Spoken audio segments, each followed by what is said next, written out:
Ya semuanya hati-hati menggunakan anggaran, menggunakan APBN.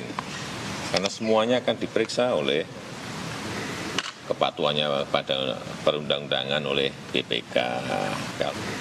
Kepatuhannya pada perundang-undangan oleh BPK. Kepatuhannya pada perundang-undangan oleh BPK. Kalau ada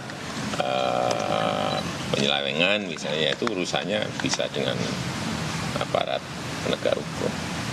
Pak, ke depan Kemenpora akan tetap masuk nomen.